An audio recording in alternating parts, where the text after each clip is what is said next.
Let's play Idle Pouring. In today's video, Rebirth 2 preparations. So in this video, I'm going to showcase what pets you should collect while you are still in Rebirth 1, and I will showcase the skill rotations you would start using when you're in Rebirth 2. Now, I apologize that I don't have any recordings from Rebirth 2, so what I'm going to do is use my Rebirth 3 hero and showcase the pets and skill rotations. So he'll have an additional pet, but you can go ahead and ignore that.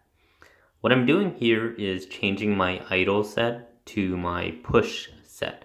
So generally when you idle or you don't play idle pouring actively, you can equip Golden Thief Bug, Drake, and Steam Goblin. And then when you push or challenge bosses, you can switch to your 6 attack damage pets. I want to note that Steam Goblin doesn't necessarily have to be on. It's just when I log on, I generally start to smelt right away. So I sometimes forget to equip him when I smelt, which is why I always keep him on when I'm idling. So back to the pets that you need. For archers and swordies, you're going to want the 6 attack attribute pets with combat capacity damage. And you can find these in my pets video, but here's a quick showcase of them. And for mages, it's consisted of all the magic attack attributes. And again, you can find that in my pets video. Now, the first important pet you want to get is the savage pet. What he does is he unlocks the Strengthen skill, which fortifies your combat pet who's in front line tanking the damage. It increases his defense. The second pet I would highly recommend is the Pirate Skeleton. Now, if you're Swordy and Archer, you'd already have it, but he unlocks Group Strengthen. So again, it's another skill, which strengthens your defenses of your combat pet. Now, the Hornet is already part of the Big Four, which, again, it's nice to have, but not necessary for Rebirth 2. The Big Fours are considered AoE, Stuns, Freeze, Sleep, and Stone Curse. So you have Bigfoot, you have Familiar, you have Eclipse, and like I mentioned, Hornet are ready for Swordy and Archers. Now, the next pet you want to get is for Kier, which is Archer Skeleton. He'll unlock Kier, which is a skill you'll need for at least maps 680 and higher, and getting it early will help. Drops is an alternative. He'll unlock Restore, which is a smaller heal, but it is an AoE heal. So for the newer players out there, when you level your pet to Explore 100, they revert back to level 1 as a combat pet. Then you'll have to level them to a certain level in order to unlock a pet skill. Now, the last pets that you really need to get is the Whisper, which alongside the Archer Skeleton unlocks Astai Rune 1. And then the other one is Draenalier, which again along with Hornet unlocks Astai Rune 2. And finally, you're going to want the De Niro pet, which hopefully all the swordsmen and archers already have. And he unlocks Astai Rune 3.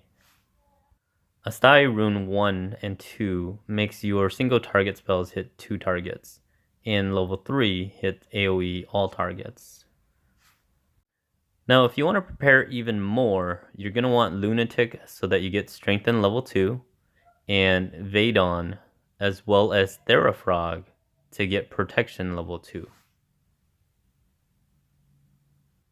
The last pet you want to get is your frontline combat pet. So this pet is going to be key because he's going to tank all of the damage. If you can, the Drake is going to be your best friend. Now, if you look at his stats, he's got about 700k HP and about 48,000 defense. So for orange pet, he is going to be your best friend. But it's hard to level orange pets. So what I did was I used Angeling. So we'll go ahead and equip him. And his stats are about 600k HP and about 32,000 defense. And his pet pieces are a whole lot easier to get, which is why I used him to tank. Other tanks that you can use are High Orc, Bigfoot, Steam Goblin, Golden Thief Bug, Edgar. So again, it's a matter of collecting the pet pieces, because when you try to evolve a pet at level 30, it takes 5 pet pieces. And getting 5 regular pet pieces compared to getting 5 MVP orange pet pieces is very different. And then on top of that, once you get the character to level 60, it takes an additional 20 pet pieces to get. And, getting orange pet pieces is almost impossible once you get to level 90, because it takes 50 pet pieces. So for a grand total of 75, you could get them to the max level of 120, which is what you would need for Rebirth 2 and Rebirth 3. And watch my polish video if you are wondering why I use Angeling to tank. Now onto the skills. Now when you reach about map 400, you're probably still 4 skilled. The 2 most common builds you're going to have is Frostblade, Berserk, Bash, and Pierce or Firewall. Basically your damage over time skill. The runes are going to be Flama, Diesta. The 3rd rune is optional. Generally I like Taika to lower the cast time and reset. You can use other damage runes as well, but the last skill you need to be a Stai, because your single target pierce skill or toxic arrow or whatever is gonna need to hit multiple targets. And again, I apologize, I am Rebirth 3, so I do have 5 skills right now, which is why I'm dragging it to the right. So that's kind of a build you can see there. Now in the earlier levels, your pet generally dies a lot. So what you can do is swap out your Pierce skill for the Cure skill. Now Cure with a Stai heals both yourself and your pet. And the healing of yourself isn't that big, but the healing of your pet is massive. So again, if you notice your pet is dying a lot, go ahead and use Cure. The pet skill is fairly simple. You're going to crowd control first, then you're going to strength, protect, and cure. An alternative is swapping out cure for another crowd control. Because again, if you're healing your pet, the pet doesn't necessarily need that. So I'll show you a clip here. You'll frost the enemy, and then before the boss can cast a spell, your pet will crowd control it. And then you'll go through and dish out your damage. And again, Cure Astai will cure and heal your pet. Again, if your pet's dying a lot, go ahead and use the cure. But if he's not and he's surviving on his own, you can go ahead and swap that cure for a damage skill so that you can try and kill the boss as soon as you can. So towards the end game, when you have 5 skills, the most common skills you're going to be using is Frostblade, Speed Burst 2, Berserk, H39, which is Traumatic Blow or Vulnerable or Magic Chase, and your Charge Attack or your Aimboat Elemental Bomb. So these are going to be required, and you're going to want to increase Honor until you unlock these skills. Now the end game, or rather the end maps of Rebirth 2, your pet is going to have to try and tank all by himself, which is why you wanted to prepare all those pets. And you can run kind of any combination of these 4 skills. I found that Strengthen, Cure, Protect, and Group Strengthen works quite a lot. Some people flop it around and have Cure in different locations, but that's generally the end game build for the pet.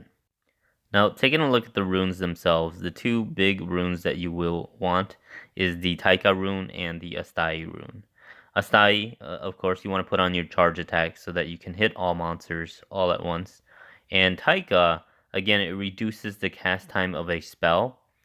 I've found that if you put it on your Frostblade, you sometimes can reset the rotation so that Speed Burst 2, the cast reduction, catches your charge attack in all 3 rotations.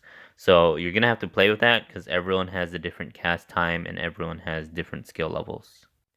So a quick demo here. I'm going to go ahead and Frost and then Speed Burst 2. And then all my spells after are going to cast a whole lot faster. And the debuff of Speed Burst 2 is gone right after I cast Charge Attack, so it still enables it to cast fast. Usually it'll take 2 to 3 rotations to kill a boss, so you want to time it using Taika so that your rotation resets for at least 2 or 3 rotations. Now, there are some other alternative builds that you can run to push map 700 and higher, and I'll go ahead and show you some screenshots that I took when I was Rebirth 2. So this particular build, I did not have Honor 39 yet, and you can run this build if you do not reach Honor 39, and it's still feasible. You're basically going to speed burst, frost to crowd control the boss, berserk and catch the charge attack in your speed burst too, and then follow up with a bash attack. And then your pet skill rotation is the same as your endgame skill rotation. Again, he needs to survive on his own. Now, this next rotation is about timing issues. You can go ahead and put Speed Burst 2 at the end so that you can Frost, Berserk, Traumatic, then do a slow charge attack to damage the enemy. You want to use this build when you can two-shot, or rather two-rotation an enemy boss. The pet skills, of course, are still the same. Lastly, if you take a look at the original skill build, which is the most commonly used one, Frost, Speed Zerg, Traumatic, Charge, you can try swapping the Speed Burst first and have the Frost attack crowd control the actual enemy, and your pet skills remain the same. So this will cause your charge attack to slowly hit, but you at least prevent the enemy from casting their spell. The last bit of advice I would give is to increase your honor as best you can. You can send in Icy Rose every day for 50 diamonds. It's almost a requirement because if you don't have honor level 39, which is Traumatic Blow, Vulnerable, or Magic Chase, you're not going to be able to push as fast as you can in both Rebirth 2 and Rebirth 3, and so on. So I highly recommend sending that Icy Rose to someone every day, as well as PvP to get those honor points, because they do add up. And find a guild, because guild wars give a lot of honor. Thanks, everyone.